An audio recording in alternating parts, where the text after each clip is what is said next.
Chào mừng các bạn đến với Góc Tâm lý, kênh chia sẻ những kiến thức hữu ích về tâm lý học và ứng dụng vào cuộc sống.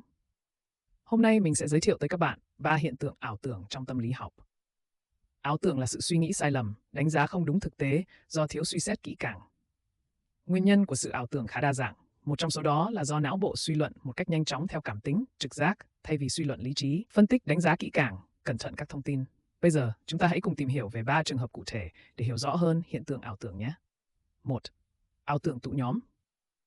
Ảo tưởng tụ nhóm, thuật ngữ tiếng Anh là clustering illusion, là xu hướng của con người khi coi các dữ liệu ngẫu nhiên là không ngẫu nhiên và suy luận ra một mô hình, quy luật, ý nghĩa nào đó. Ví dụ đơn giản nhất cho ảo tưởng tụ nhóm là việc chúng ta hình thấy những đám mây tụ lại thành những hình dạng thú vị, ví dụ như hình khuôn mặt, động vật, vân vân.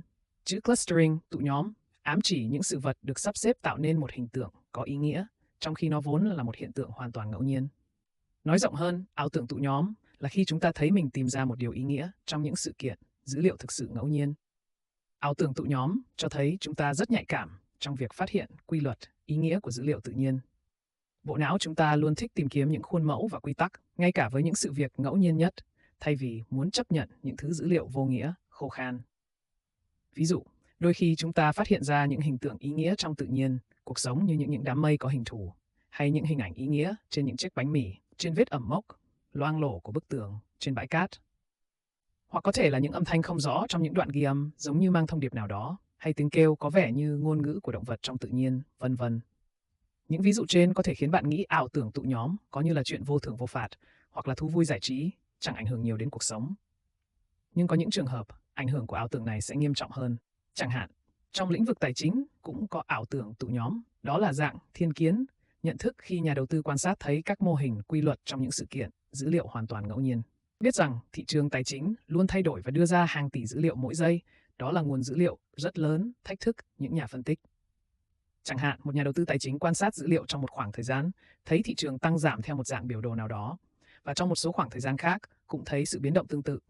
Người đó có thể kết luận ra một xu hướng, quy luật biến động nào đó và dựa vào đó để quyết định đầu tư. Trong khi sự biến động của thị trường tự do là khách quan, không có lý thuyết, quy luật toán học nào cả. Nếu dựa vào những dữ liệu ngẫu nhiên để suy ra quy luật và bỏ qua các yếu tố khác, thì nhà đầu tư dễ đưa ra quyết định mạo hiểm, rủi ro. Một trong những ví dụ nổi tiếng khác cho sự ảo tưởng về quy luật. Khuôn mẫu đó là câu chuyện về một vòng chơi bánh xe roulette ở sòng bạc Monte Carlo ngày 18 tháng 8 năm 1913. Một quả bóng rơi vào ô đen 26 lần liên tiếp.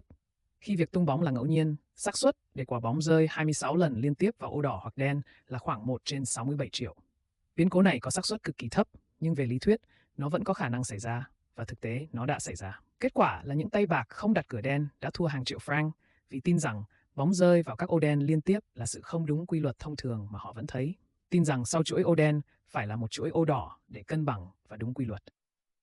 Chúng ta biết rằng kết quả trong trò chơi roulette là một sự kiện độc lập, tức là việc quả bóng có rơi vào ô đen hay đỏ trong lượt này không liên quan đến việc nó sẽ rơi vào ô màu nào trong lượt tiếp theo. Những người chơi cờ bạc với niềm tin rằng có quy luật cân bằng nào đó đã thua rất nhiều với ảo tưởng về quy luật của họ. Trong tâm lý học cũng có khái niệm liên quan đến ảo tưởng tụ nhóm là ảo tưởng của kẻ chơi bạc, cũng xây dựng dựa trên câu chuyện sòng bạc Monte Carlo ở trên. Ngoài ra, tâm lý học cũng có các khái niệm khác có liên quan đến dữ liệu như ảo tưởng kiểm soát và sự vô cảm với quy mô mẫu. Nếu các bạn muốn tìm hiểu thêm hay muốn mình làm video về các hiện tượng liên quan, hãy cho mình biết qua phần bình luận nhé. Quay lại hiện tượng ảo tưởng tụ nhóm, trong cuộc sống, chúng ta sẽ có những lúc có ảo tưởng này. Tiêu biểu như khi nhìn ra những biểu tượng từ những hình ảnh ngẫu nhiên, nhiều khi nó mang đến những trải nghiệm vui vẻ, thú vị, nhưng trong nhiều trường hợp, nó có thể ảnh hưởng đến suy nghĩ, quyết định của chúng ta, bởi không phải lúc nào chúng ta cũng suy nghĩ một cách lý trí và vượt qua cảm tính, giống như ví dụ về nhà đầu tư đi tìm quy luật biến động của thị trường, quyết định đầu tư. Vậy chúng ta nên làm gì với hiện tượng tâm lý này? Như Daniel Kahneman đã nêu trong cuốn sách Tư duy nhanh và chậm, trực giác không thể được tin cậy khi không có sự đều đặn ổn định trong môi trường.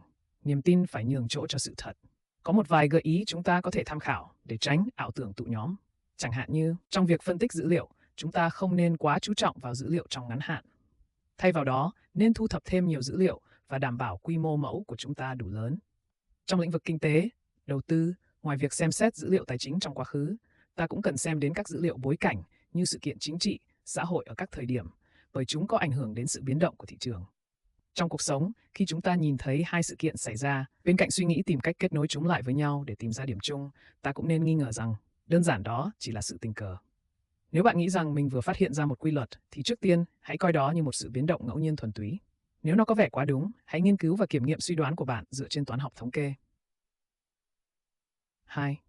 Ảo tưởng lưu tâm. Bây giờ, chúng ta hãy cùng tìm hiểu về một hiện tượng khác, đó là ảo tưởng lưu tâm, hay còn gọi là ảo tưởng về sự chú ý, là việc chúng ta chủ quan nghĩ rằng mình để có thể ý đến mọi thứ xảy ra trước mặt mình, nhưng thực tế thì chúng ta chỉ nhìn thấy những gì mình tập trung và quan tâm. Còn những thứ mà chúng ta không quan tâm thì chúng ta dễ phớt lờ, quên mất sự hiện diện của chúng. Có thể bạn sẽ nghĩ rằng những điều bạn không quan tâm thì không quan trọng, bỏ qua nó cũng được. Nhưng vấn đề không đơn giản như vậy. Khi bạn chỉ tập trung vào một số điều mà bạn quan tâm, bạn sẽ phớt lờ nhiều thứ khác xảy ra và bạn còn không hề biết rằng mình đã bỏ sót thứ gì, nó có quan trọng hay nghiêm trọng hay không. Chúng ta dễ có ảo tưởng rằng mình có khả năng quan sát rộng, nhận biết được nhiều thứ khi chúng xuất hiện, rằng mình sẽ không bỏ sót những điều hệ trọng nào. Một thí nghiệm tâm lý học rất tiêu biểu cho hiện tượng ảo tưởng về sự chú ý, đó là thí nghiệm con khỉ đột vô hình Invisible Gorilla. Tại Harvard thập niên 1990, hai nhà tâm lý học Christopher Chabris và Daniel Simmons tiến hành một thí nghiệm.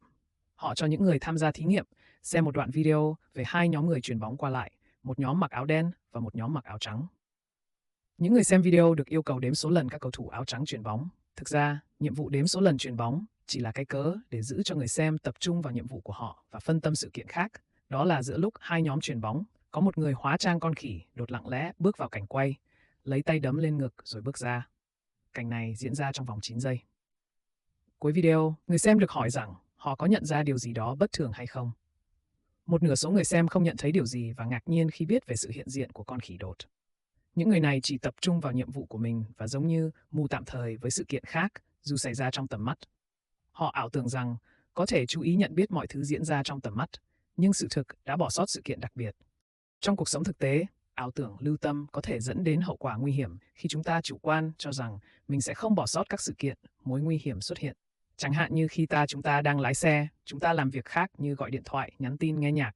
Tâm trí của chúng ta bị phân tán và sẽ dễ bỏ sót những dấu hiệu trên đường, như tấm biển cảnh báo, chướng ngại vật, xe phía trước có tín hiệu xin đường. Hoặc khi tình huống bất ngờ xảy ra, chẳng hạn như một đứa trẻ chạy ngang qua đường, xe phía trước đột ngột dừng lại. Tâm trí của chúng ta vốn bị phân tán lại, đột nhiên chịu thêm áp lực quá lớn và sẽ không thể phản ứng kịp thời. Nói cách khác, ảo tưởng lưu tâm chính là sự chủ quan của chúng ta khi cho rằng mình có thể nhận diện, kiểm soát mọi thứ xuất hiện trước mắt. Người phương Tây có câu thành ngữ, con voi trong phòng, an elephant in the room, ám chỉ một vấn đề hiển nhiên, mọi người đều biết, nhưng không ai muốn bàn luận, nó là một dạng cấm kỵ, mọi người chủ động né tránh. Nhưng ở đây, hình tượng con khỉ đột trong phòng là một chủ đề tối quan trọng và cấp thiết mà chúng ta nhất định phải giải quyết, nhưng không ai biết và để ý nó cả. Chẳng hạn như những thiếu sót của cá nhân, tổ chức trong hiện tại, những rủi ro, trở ngại trong tương lai khi thực hiện kế hoạch. Nhất là khi những điểm mạnh, lợi thế trong hiện tại khiến ta tự tin và dễ bỏ quên những yếu tố khó khăn, trở ngại. Hiện tượng ảo tưởng lưu tâm cho chúng ta lời khuyên rằng chúng ta không đủ khả năng chú ý tới mọi thứ đang hiện diện và đang tiềm ẩn. Chúng ta dễ bỏ sót những thông tin quan trọng trong cuộc sống hàng ngày. Vậy bài học rút ra là hãy lưu ý đến những khoảng lặng nhiều, như bạn chú ý đến âm thanh ồn ào. Hãy kiểm tra cả thứ ngoài rìa, chứ không chỉ thứ nằm ở trung tâm. Hãy cẩn thận như một người bảo vệ đi tuần tra. Có một số công cụ giúp bạn tránh ảo tưởng về khả năng chú ý để tránh bỏ sót những điều quan trọng. Mình xin nêu ra để các bạn tham khảo. Một là thực hành kỹ năng quản lý sự chú ý, quản lý thời gian. Chúng ta hãy rèn luyện kỹ năng quản lý thời gian và ưu tiên các nhiệm vụ quan trọng. Bạn có thể tham khảo ma trận quản lý thời gian Eisenhower. Hai là giảm thiểu sự đa nhiệm, hạn chế việc thực hiện nhiều nhiệm vụ cùng lúc, đặc biệt là những nhiệm vụ đòi hỏi sự tập trung cao độ.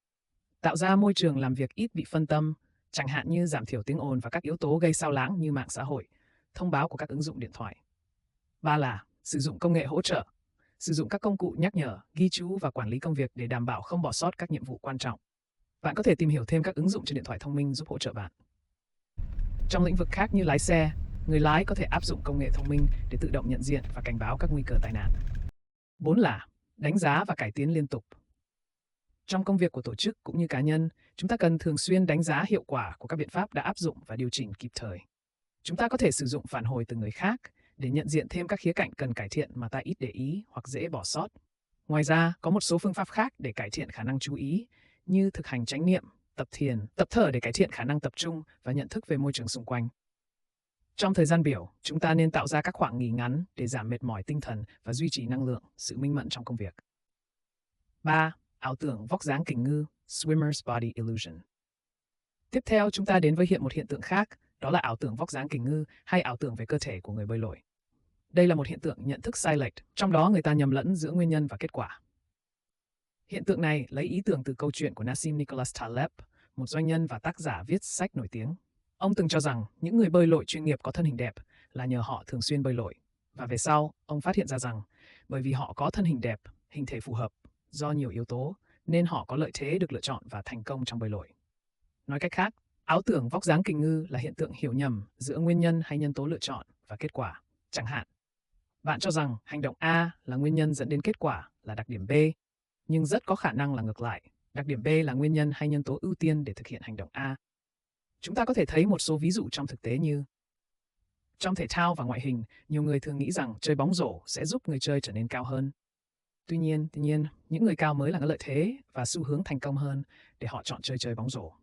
Nói rộng hơn, khi nhìn về sự tác động theo hai chiều, thì chơi bóng rổ cũng sẽ góp một phần nào đó cải thiện thể lực, nhưng chiều ngược lại thì quan trọng hơn hẳn, đó là khi bạn có tầm vóc và thể lực tốt, nó sẽ giúp bạn chơi tốt môn bóng rổ, và đó là điều tạo ấn tượng với mọi người. Trong học tập và thành tích, nhiều người tin rằng tham gia các chương trình cao cấp hoặc học tại một trường danh tiếng sẽ giúp họ thông minh hơn và tương lai thành công hơn. Nhưng nếu nhìn theo chiều ngược lại, phần lớn những người được tuyển vào chương trình cao cấp hoặc trường danh tiếng là những người đã có năng lực, trình độ và được chọn lọc từ giai đoạn đầu vào. Đó là yếu tố cơ bản quyết định tương lai thành công của họ. Hay nói cách khác, do việc chọn lọc những người ưu tú ngay từ khâu đầu vào và sau này họ thành đạt đã tạo nên danh tiếng, chất lượng cho trường học, hơn là do danh tiếng, chất lượng của trường tạo nên những người ưu tú và thành công. Bạn có thể hình dung như này, nếu chương trình học là cái thang để họ từng bước tiến lên cao, thì năng lực tự thân họ chính là sức khỏe để họ leo lên cái thang đó. Chính sức khỏe mới là yếu tố tiên quyết để một người có thể leo lên cao, còn chiếc thang chỉ là yếu tố hỗ trợ, công cụ trợ giúp. Nếu người leo yếu sức, không đủ khả năng trèo cao, thì việc trước hết cần làm là nâng cao sức khỏe hoặc tìm các phương tiện khác để leo trèo dễ hơn. Trong hai ví dụ trên, ví dụ về tập thể thao và vóc dáng, ví dụ danh tiếng trường học và năng lực của người học, ta có thể thấy hai yếu tố có tác động qua lại với nhau. Nhưng trong đó, một yếu tố sẽ tác động đáng kể hơn và nó cần được coi là yếu tố nguyên nhân. Nếu ta nhầm lẫn về sự tác động, về quan hệ giữa bên nguyên nhân và kết quả, ta sẽ mắc phải ảo tưởng vóc dáng kình ngư. Và sau đây là một số lời khuyên để tránh ảo tưởng vóc dáng kình ngư. Thứ nhất, chúng ta cần chú ý về những trường hợp mình có thể nhầm lẫn quan hệ nhân quả và cố gắng xem xét các yếu tố khác có thể ảnh hưởng đến kết quả. Khi đánh giá một phương pháp hay hoạt động nào đó, hãy xem xét kỹ lưỡng liệu kết quả có thực sự đến từ phương pháp đó hay không, hay có những yếu tố khác đang đóng vai trò quan trọng. Thứ hai, chúng ta nên thực hiện nghiên cứu và thu thập dữ liệu khoa học để hiểu thêm vấn đề. Việc dựa vào nghiên cứu khoa học và dữ liệu thống kê để đưa ra kết luận sẽ cho ta cái nhìn đúng đắn hơn, thay vì chỉ quan sát bề ngoài. Thứ ba, chúng ta cần tránh so sánh kết quả bề ngoài của người khác với bản thân, mà không xem xét các yếu tố nền tảng như di truyền, hoàn cảnh cá nhân, năng lực mỗi người và các điều kiện khác. Và đây là một số lời khuyên bổ sung cho bạn.